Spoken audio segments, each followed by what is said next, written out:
Okay, for this question is from the 10-year series, topical 10-year series, page 16, question 7.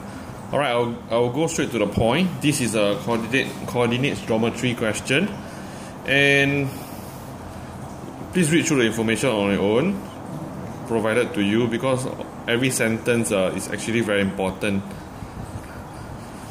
So part 1, they are saying find the equation of AB. AB is here. From the information given to me, I only have point A and D. So I don't have B, I cannot find gradient of AB. Okay? Although I know gradient of AB is the same as gradient of DC, but I don't have C, so I cannot find gradient of DC.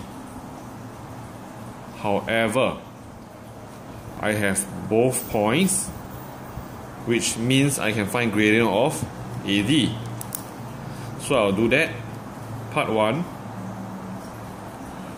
gradient of AB will be equals to 6 minus -2 over 0 minus 2. We have 8 over -2, so we have -4. So if gradient of AD instead, my mistake. If gradient of AD is -4, can I find gradient of AB? If gradient of AD is -4, then gradient of AB will be equals to -1 over -4. Why? Why is it so? Because gradient of AB and gradient of AD, they work in this formula.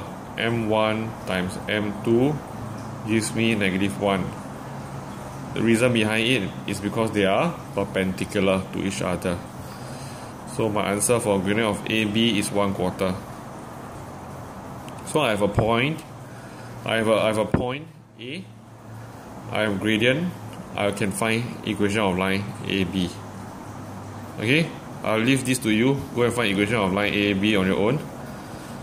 So go and do part 2. The coordinates of B. How to find coordinates of B? Coordinates of B is this.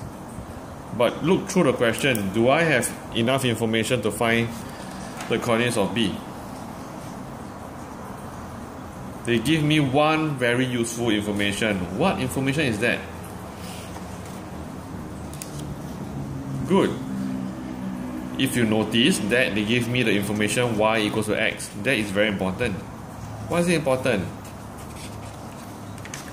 When they say B lies on the line y equals to x, right?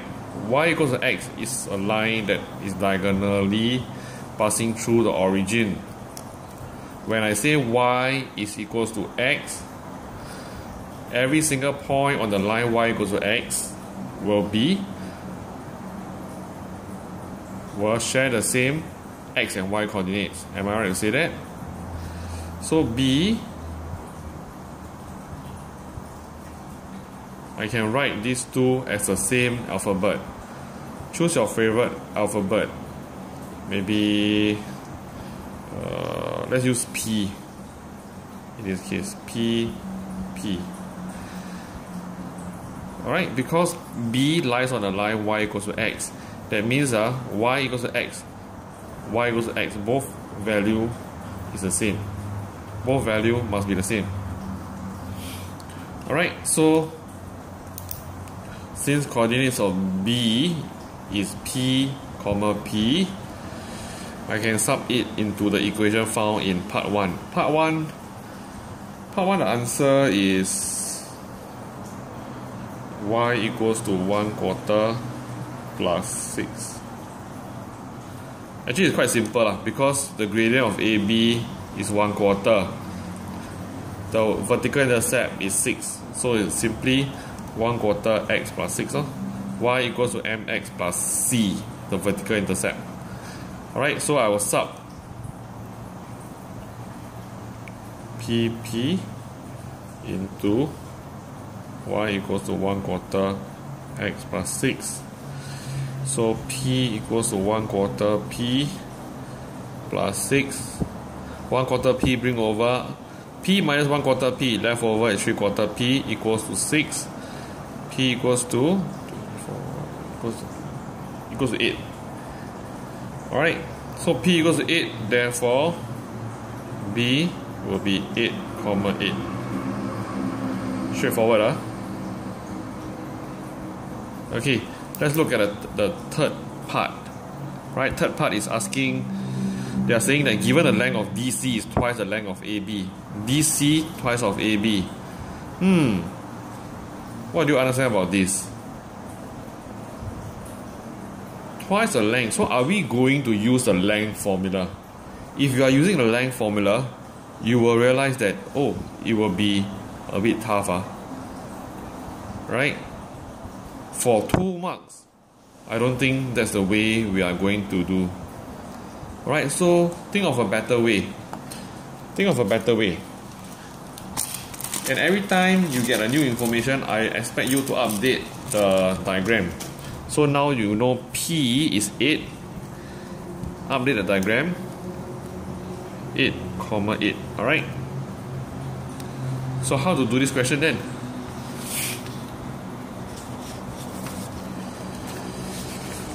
Okay, since DC is twice the length of AB,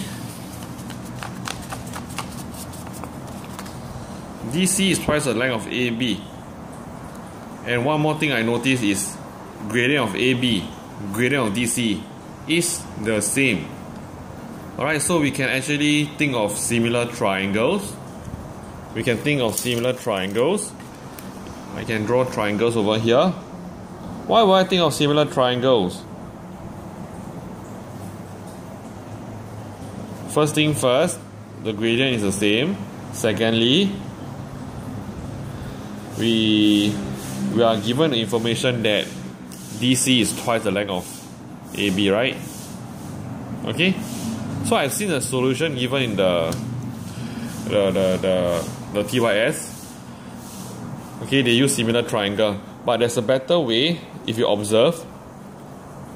If this length is twice AB, okay, and you notice that this and these two triangles in the E-math you learn, they are similar triangles, right? So if DC is twice of AB, then similarly this line is twice of this line is twice of this. Alright, so think about it. If 0 I move to here, which is 8, 0 I move to 8, I add 8, right?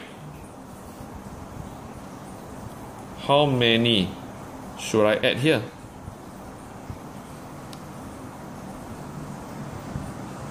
$16, double, right? So 6 at this point, right? The y value is 6. I move up 2 units to get 8. So at this point, the value is -2. I should move up 2 units or 4 units? Yes, 4 units plus 4. So you just think about this. The x value, you add 16, so you get 18 already. The y value is -2 here, you add 4, so you get 2. So isn't this the answer? Yep. So therefore you get C. Oh, sorry. Part 3. C is actually 2 plus 16, comma, -2 plus 4. So C is 18,2.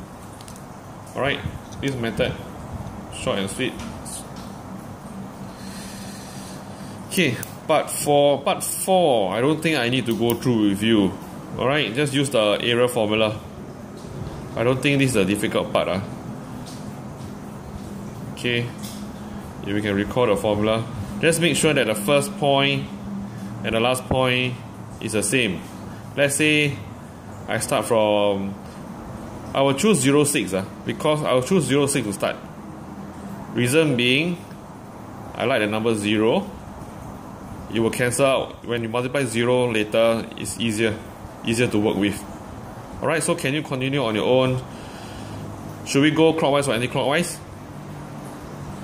If you go clockwise or anti-clockwise, will it be different?